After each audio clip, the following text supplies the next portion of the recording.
The following program deals with a controversial subject. The theories expressed are not the only possible interpretation. Viewers are invited to make a judgment based on all available information. Tonight, liftoff. We have a liftoff. we investigate the most extraordinary event of the 20th century. It's one small step for man, Man landing on the moon. one giant leap for mankind. But believe it or not, some people say it never happened. This whole thing was a fake. Decide for yourself as we explore the evidence, The Eagle has landed. analyze official government photos, What a ride, what a ride. examine the films, The flag flaps on the moon where there's no atmosphere. and hear the testimony of one former astronaut who's not afraid to speak his mind. NASA could have covered it up. Could the government have orchestrated the deception of the century? NASA could have pulled off the greatest hoax of all time. You be the judge. On Conspiracy Theory, did we land on the moon?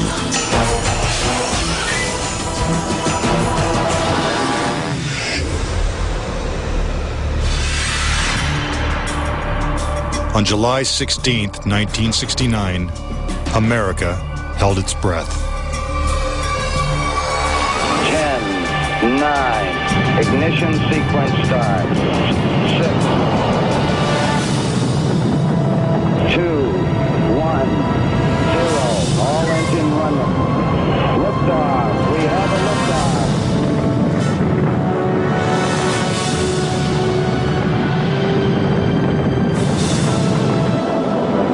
Apollo 11 blasted into space, beginning its 250,000-mile journey to the moon. During their 8-day voyage, the Apollo 11 astronauts saw spectacular views of the Earth, floated in a weightless environment, and supposedly went where no man had gone before. Guys looking good, down a half. Lights on, picking up some dust. 4 forward, drift into the right a little. Contact light. Okay, engine stop. We copy you down, Eagle. Houston, Tranquility Base here. The Eagle has landed. But did it? Did they really land on the moon? Most of us think so. Millions of people watched on television as the lunar lander touched down, and these unforgettable words were spoken. It's one small step for man, one giant leap for mankind. But even today, there are those who claim that believing in man's one small step requires one giant leap of faith. Bill Casing was an analyst and engineer at Rocketdyne, the company that designed the Apollo rockets. There were many problems that evolved during the 60s that led people to believe that we're never going to make it to the moon.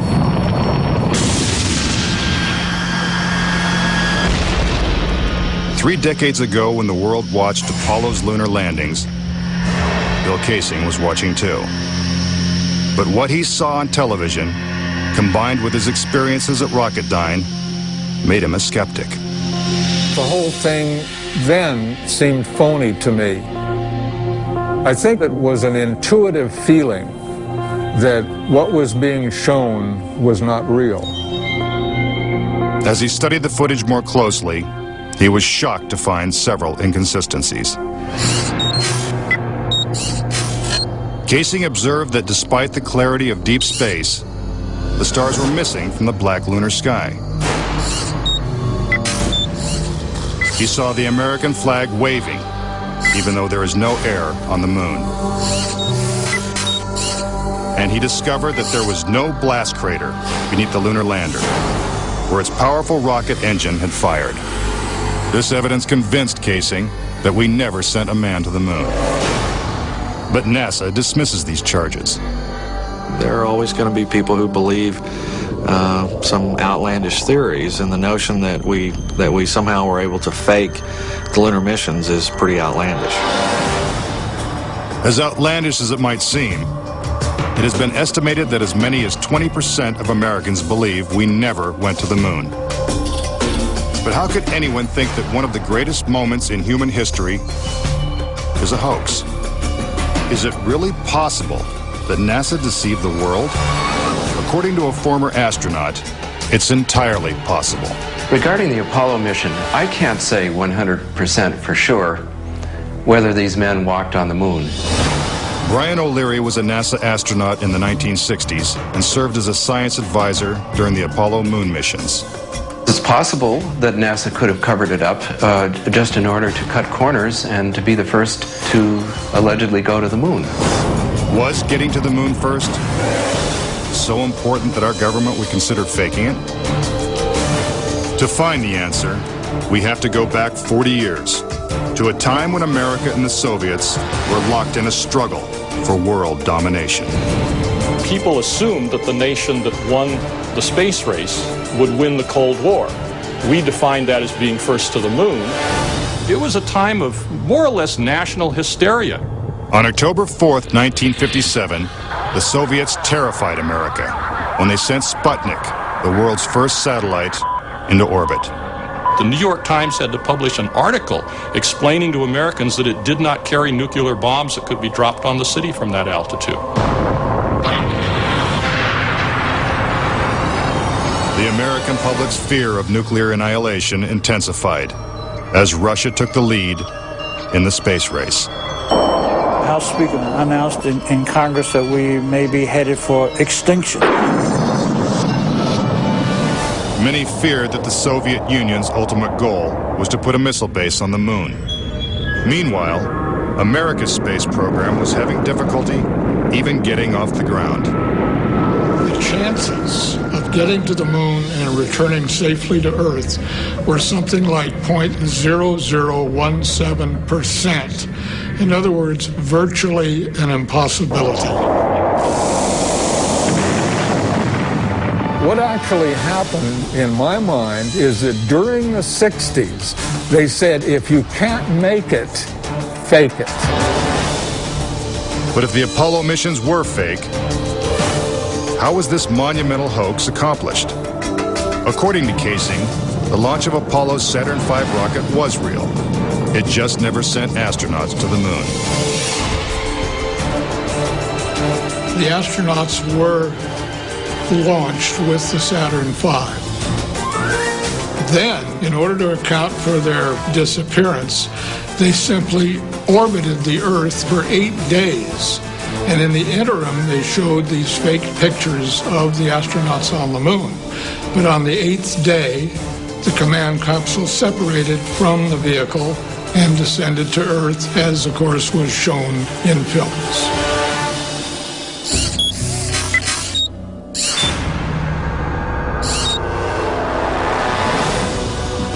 This theory inspired the 1978 movie Capricorn 1, in which the government attempts to fool the world by faking a mission to Mars. We do not claim this planet in the name of America. We claim it in the name of all the people of the planet Earth. The Apollo footage is strikingly similar to the scenes in Capricorn 1. Producer Paul Lazarus suggests that the film's plot line could be more fact than fiction.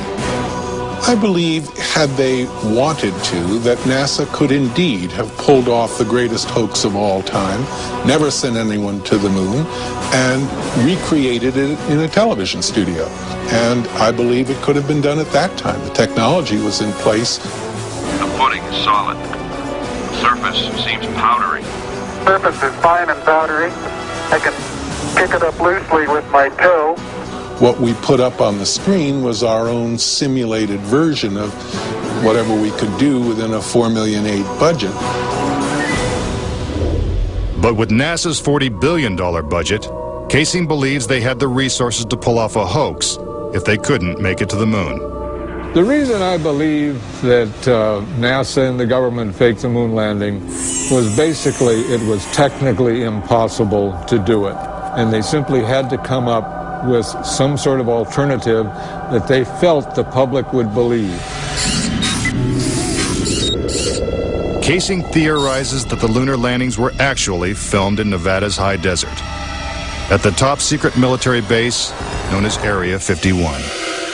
Area 51 is one of the most heavily guarded facilities in the United States. If you went in and tried to get some information, you could be shot and killed without any warning.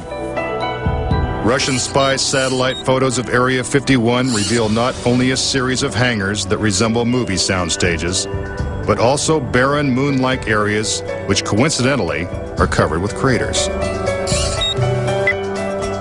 Compare this photo of a lunar crater allegedly taken from the moon's orbit by Apollo 10 with this satellite photo of a crater at Area 51.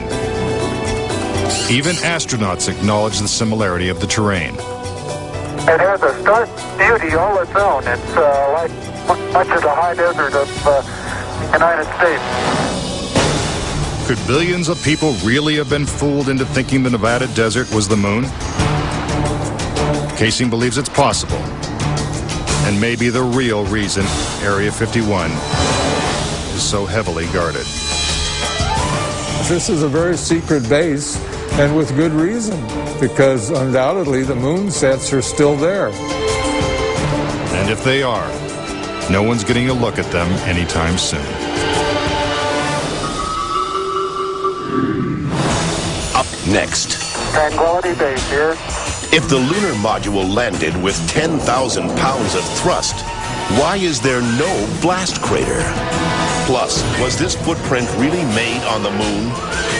And later, 10 astronauts die under strange circumstances. How far could the conspiracy reach? Find out when Conspiracy Theory returns.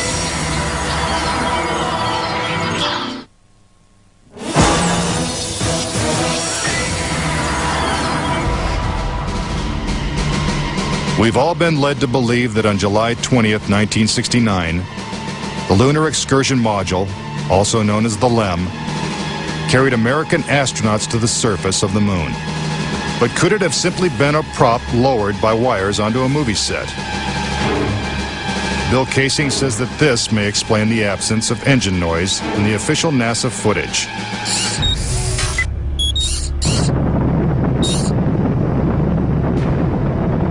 The noise level of a rocket engine is up into the 140, 150 decibel range. In other words, enormously loud. How would it be possible to hear astronauts' voices against the background of a running rocket engine? Picking up some dust. 30 feet, 2.5 down. Straight shadow. 4 forward, drift into the right a little. Contact light. Okay, engine stop. Is this evidence that the footage is actually fake? A sequence shot in a controlled environment here on Earth? Just months before this historic landing, a prototype LEM was flight tested at Ellington Air Force Base. While NASA cameras record the test flight, Neil Armstrong struggles to control the unwieldy craft. Then, at approximately 300 feet, the lander flies wildly out of control. At the last second, Armstrong ejects.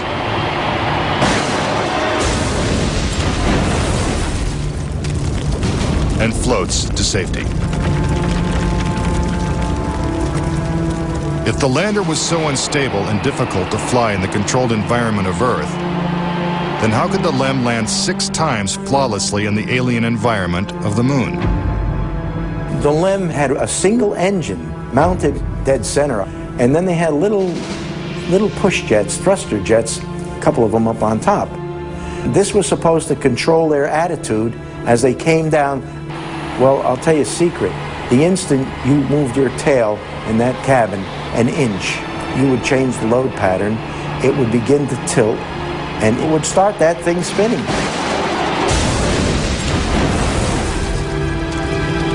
The arguments that have been arrayed on the side of those who believe that the lunar landings were a hoax are very elaborate, and they have to be to support a theory like this. In the end, there's one set of evidence that is irrefutable, and that is that there are footprints, boot prints, still on the lunar surface. But conspiracy theorists say that the footprints themselves are suspicious. The surface appears to be very fine-grained as you get close to it. It's almost like a powder. To have a powerful rocket engine blast the surface of the moon, blasting away all of the dust, and then find footprints surrounding the lunar lander, that to me would be an impossibility. Photo after photo reveals that the lunar surface surrounding the LEM is covered with footprints. But Casing says there's something even more difficult to explain.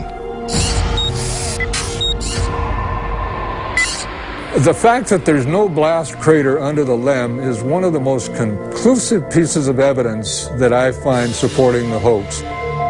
In fact, no sign of a blast crater is visible for any of the 6 lunar landings. But LEM specialist Paul Fiel says he can explain why the lunar module left no crater when landing on the moon. The amount of thrust that you need coming out of the bottom of the descent engine is about 1,500, 2,000 pounds of thrust. And all that does is just push dust away. There's no burning or anything like that. Yet NASA's own scientific illustrations clearly depict a blast crater. Then there's one other point. If they had truly landed on the moon, this dust would have then descended on the lunar lander, on the foot pads, and we find not a trace of dust on the foot pads. When I discovered that alone, I said, no way am I looking at a lunar lander that landed on the moon. Could it be that the LEM was just a prop on a giant lunar movie set? When Armstrong said, that's one small step for man and one giant leap for mankind, the footprint that he made could have easily been made in Area 51. Casing points out that the LEM's departure from the lunar surface is even more suspicious. In the footage of the ascent stage going up, what you don't see is an exhaust plume coming out of the rocket engine nozzle. What a ride, what a ride. But what do we see? We see the ascent stage suddenly pop up without any exhaust plume whatsoever, as though it were jerked up by a cable. Is this evidence of a conspiracy? Was the government capable of such a massive cover-up? To propose that this was all faked and a hoax, they have to say that every piece of evidence, that every physical scientific test that one could offer to support the reality of the lunar landings, they have to say that all of those are fake. I would say that my conviction that Apollo was a fake was really not according to one specific piece of evidence, but it was cumulative. This whole thing was a fake. Coming up. We're getting a picture on the TV. If there's no air on the moon, why is this American flag waving? Plus, could these official NASA photos have been doctored? All of the photographs were faked. And later, is it possible for humans to have survived the deadly radiation in deep space? When conspiracy theory continues.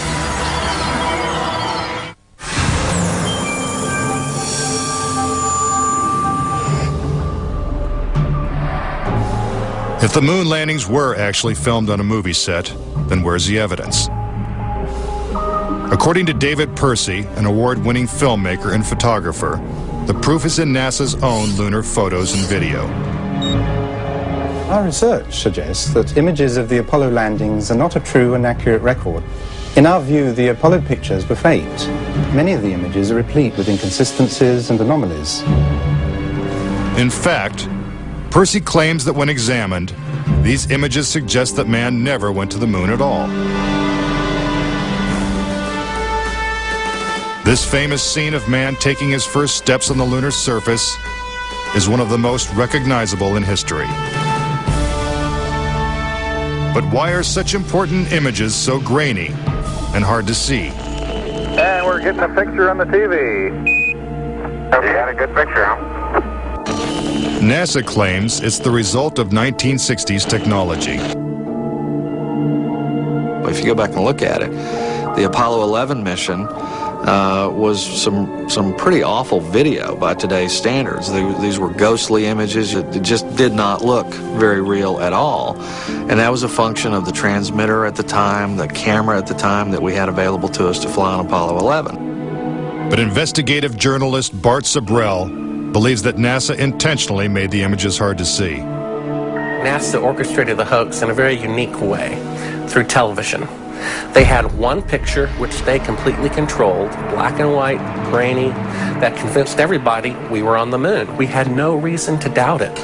They had complete reins over the pictures, over the sound. I mean, sad to say, it was easier than people believe. But despite the lack of clarity, conspiracy theorists see evidence suggesting that these images were staged. Absolutely unreal. Although it appears that the astronauts are moving in the moon's gravity, which is 1/6 that of the Earth, Percy notes that when the speed of the film is doubled, the astronauts appear to be running as if in Earth's gravity.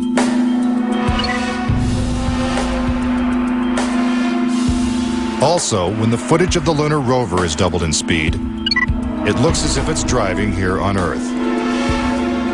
But there's another reason some believe the Apollo missions were shot on Earth.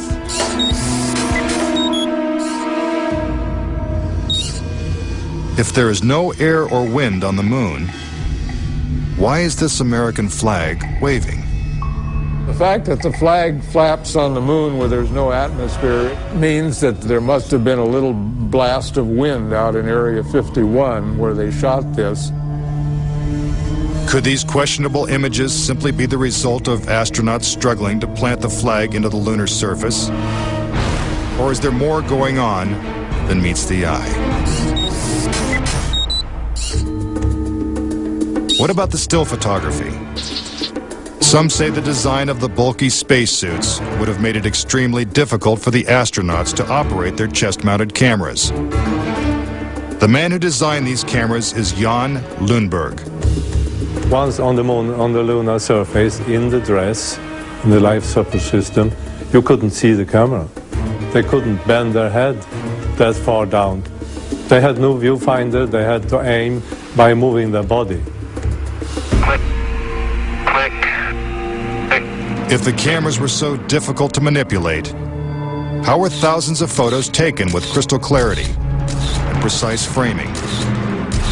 The pictures that we see that allegedly were taken on the moon are absolutely perfect. But with closer examination, Casing says flaws begin to emerge. Unfortunately, errors were made which are now being discovered. Conspiracy theorists point out that lighting is a major flaw in the lunar photos. Case in point, on the moon, the astronauts' only source of light was the sun. They had no extra lighting, no flashes or things like that. Yet in this photograph from Apollo 14, the shadows are cast in different directions, suggesting multiple light sources. The shadows cast by the rocks in the foreground should have been east-west, like the LEM shadow.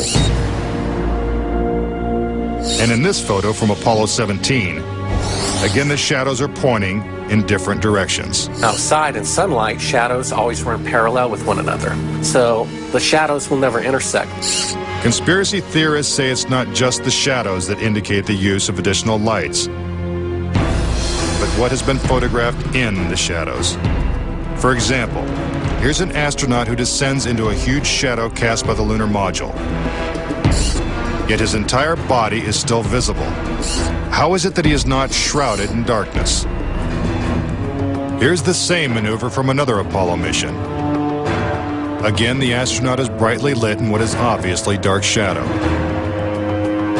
And in this picture, the sun is directly behind the astronaut. His figure should be a silhouette. Yet even the smallest characteristics of his suit are recognizable. It seems like he's standing in the spotlight. And I can't explain that. That escapes me. Why? And finally, in this picture with the sun behind the lunar module, the front of the craft is clearly visible. The words United States are crisp and clear. How could these backlit pictures be so detailed? It's because there's more than one light source, which means they're not on the moon. But NASA simply dismisses these arguments. There are a number of claims that the pictures taken by Apollo astronauts were faked. And there are so many, it would be an exercise in futility to go off and try to answer all of those. But the questions continue. Why do some of these images shot at different times and different places appear to have identical backgrounds? These two photos seem to have the same mountain backdrop, yet the lunar module is only present in one of them. Seemingly impossible, since the LEM never moved and its base remained even after the mission. What a ride, what a ride. Some suggest the same artificial backdrop was used when shooting two entirely separate pictures. Background discrepancies are also apparent in the lunar video. The best evidence are some pictorial anomalies in the photographic record of the trip to the moon. There is one for Apollo 16 where the same shot, the same hill, appears in 2 different days. This tape was shot on what was reported to be the first of Apollo 16's lunar excursions. But it couldn't pick a better spot. And this video was from the next day at a different location. That is the most beautiful sight. NASA claims the second location was 2.5 miles away. But when one video was superimposed over the other, the locations appear identical. The conspiracy theorists see that as evidence that we didn't go to the moon, that it was staged, and the opposite point of view is that it's a case of bad editing. It's absolutely unreal. Conspiracy theorists claim that even closer examination of the photos suggest evidence of doctoring.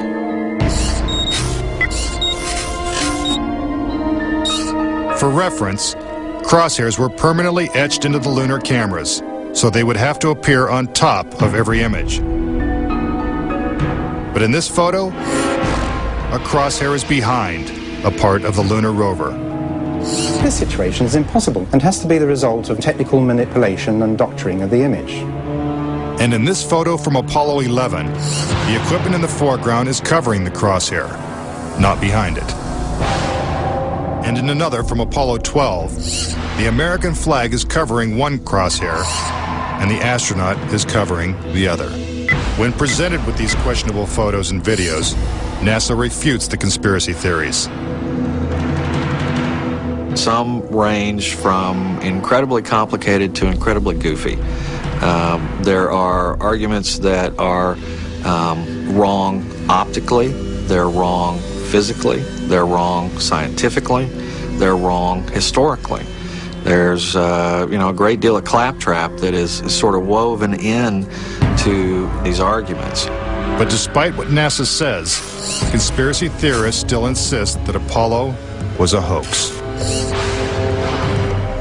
When I looked at all the pictures and all the footage, I'm absolutely convinced, I bet my life on it, that we didn't go to the moon. I know for a fact that we didn't.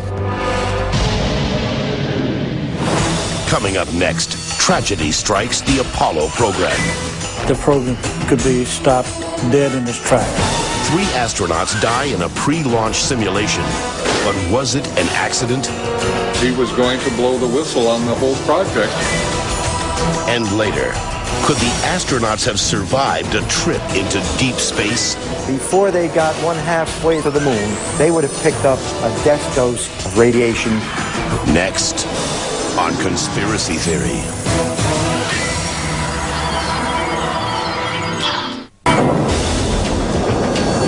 If what conspiracy theorists say is true, how could NASA perpetrate such a widespread hoax without someone from the inside blowing the whistle? Virgil Gus Grissom was selected as one of the original 7 astronauts. A family man and a veteran of several space flights, he was a national hero and was likely to be the first man to walk on the moon. But Grissom was also an outspoken critic of the space program and was quoted as saying, "Someone's going to get killed." Unfortunately, Grissom's worst fears were soon realized. On January 27, 1967, 2 years before the first moon landing, Grissom and his crew boarded the Apollo 1 capsule for a full-scale simulation. The problems began almost immediately. First, the capsule's communication systems failed. You copy? No, I didn't read you, Chuck, at all. I can't read you, Chuck. You want to try the phone? How do I get the moon? We can't talk between 3 buildings. I can't hear a thing you're saying. Suddenly, the capsule burst into flames with the astronauts sealed inside.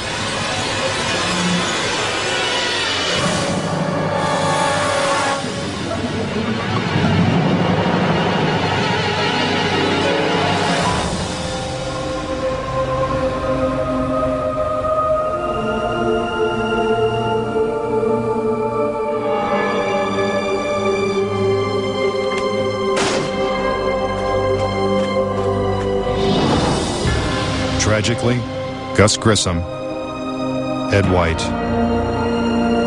and Roger Chaffee lost their lives before ever leaving the launch pad.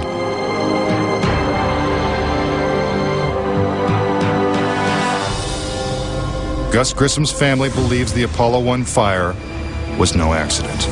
I think it was intentionally sabotaged by someone. It's been a question in my mind, what was found in the accident investigation and how was that handled? Was the CIA involved or whoever? But it was done intentionally. Grissom's family doesn't know who was responsible for his death or why it happened. But they say NASA knows the truth.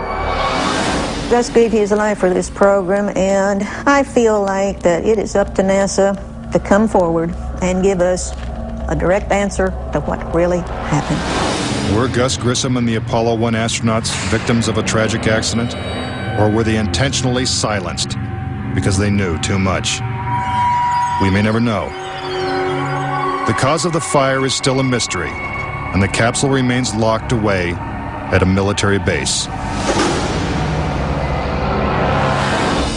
But Grissom wasn't the only Apollo critic to meet with a suspicious and untimely death. Thomas Ronald Barron was a safety inspector during Apollo 1's construction. After the fire, Barron testified before Congress that the Apollo program was in such disarray that the United States would never make it to the moon. He claimed his opinions made him a target. Has there been any pressure on you by NASA? Nothing. We were, my wife and I were somewhat harassed at home when the first thing broke some time back, but it's going away now.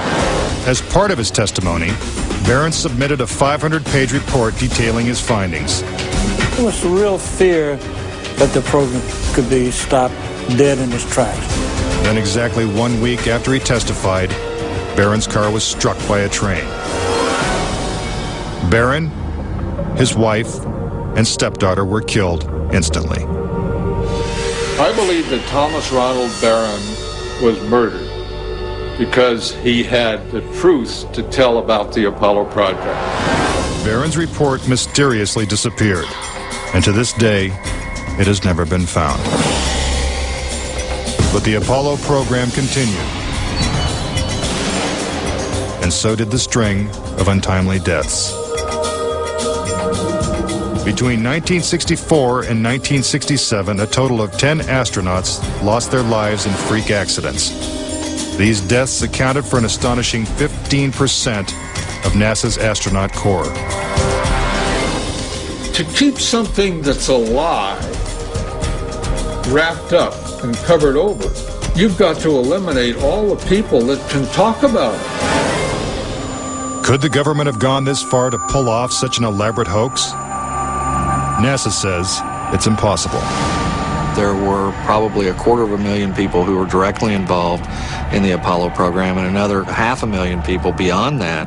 750,000 people can't keep a secret like that. That's just not going to happen. But Bart Sabrell insists that most NASA employees knew nothing of the deception. Very few people at NASA knew. The thing is so departmentalized. You got the person building the bolts in Houston, or doing this in Seattle, or doing this in Florida. No one knows the full picture. So, you know, you had no one seeing the full picture of anything except a handful of people. If the conspiracy theorists are right, and only a few people knew the whole story, then the truth may remain buried forever. When we return, could the astronauts have survived the deadly radiation of space?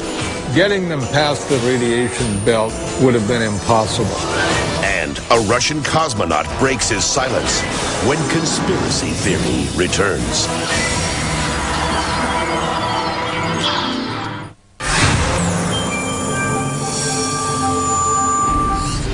Suspicious deaths, evidence of doctored photos, and flags waving in the airless vacuum of space are not the only reasons to doubt that we ever went to the moon. Some say the astronauts could never even have survived the trip. The reason why they couldn't go to the moon is because of a phenomenon that few people know about called the Van Allen radiation belts. 500 miles above the Earth, these bands of intense radiation surround our planet and are thousands of miles thick. Any human being traveling through the Van Allen belt would have been rendered either extremely ill or actually killed by the radiation within a short time thereafter. Other than the Apollo missions, no other manned space flight has attempted to pass through this deadly radiation. Every manned mission in history, Gemini, Mercury, Skylab, the Space Shuttle, has been below the radiation belt, all except going to the moon. To protect the astronauts, the capsule would have needed 6 feet of lead shielding, according to physicist Ralph Rene. Obviously, the only shielding they had was the literally paper-thin outer hull of aluminum, and their suits consisting of glass fiber, some aluminum fibers, and silicon rubber. It's very interesting concerning radiation that the astronauts were protected by a thin film of aluminum when here on Earth they put a lead shield on us when they take a dental x-ray. Some theorize that if the Van Allen belts didn't kill the astronauts, even deadlier doses of radiation deeper in space would have. Violent explosions on the sun called magnetic storms flood space with intense radioactivity. A magnetic storm will come along, and that can increase the intensity of the radiation belts by maybe 1,000 times above what it was before. According to Rene, the Apollo 16 mission coincided with one of the sun's most intense storms ever recorded. Around the rotating sun came this immense flare, the biggest one of the 20th century. It went on for 3 or 4 days, all the while it's slowly rotating around. Although the effects of radiation are horrific, ranging from hair loss to cancer to death, the solar flares had no adverse effect on the Apollo 16 crew.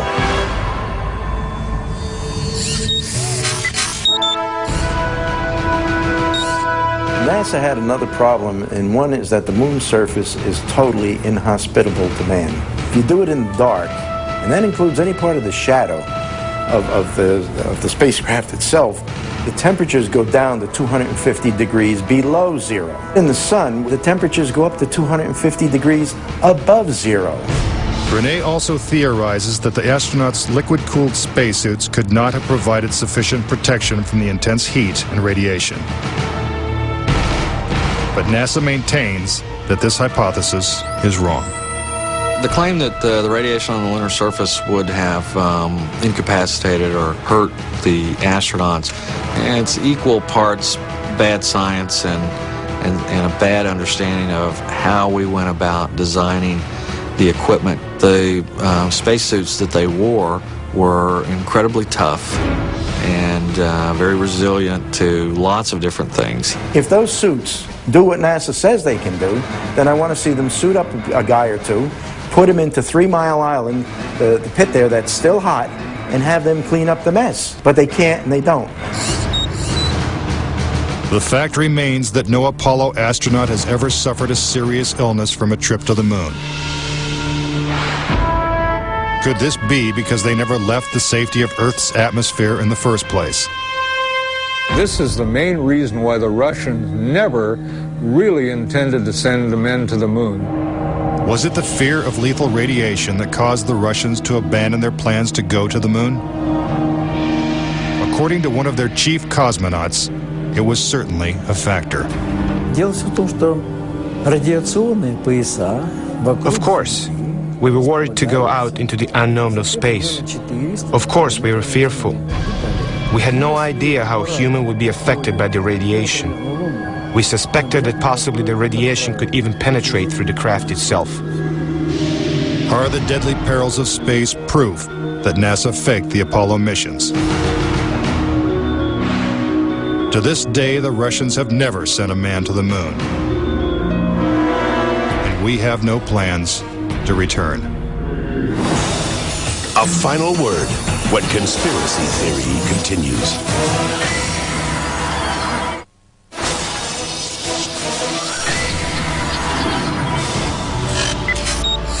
Now, the various theories and explanations. Do you believe it's possible for our government to perpetrate such an incredible hoax? Is it conceivable that with its $40 billion price tag, the Apollo program was nothing more than the most expensive movie ever made? It is my personal belief, and I totally believe this after all the years of research I've done on this, that NASA never landed a man on the moon. I would say that anybody who believes that we did not go to the moon is an absolute nut. Anyone that wants to call me a kook or a nut or a crackpot, they're welcome to do that, but they're also welcome to go examine the evidence, which is everywhere. Bottom line, the United States went to the moon in the 1960s and the 1970s. End of story. Is there any way to put this controversy to rest once and for all? The only thing the experts agree upon is that the answer is 250,000 miles away. If NASA truly landed on the moon, remnants of the 6 successful Apollo missions would have been left behind. The base structures of the LEMs, the abandoned lunar rovers. Even the American flags would still be standing at each landing site. I would like to invite NASA and all of their supporters to simply take the most powerful telescope on Earth and see if there's a lunar lander there. If there's a lunar lander there, I'll never say another word about an Apollo hoax. If there's no lunar lander there, I'll rest my case. But no telescope exists that can examine the moon in such detail. Do objects from the Apollo missions remain on the moon in silent testimony? Or is the conspiracy theory true? In 2 years, Japan will send an orbiter to take close-up photos of the moon's surface. What will they find? Until then, the question remains, did we land on the moon?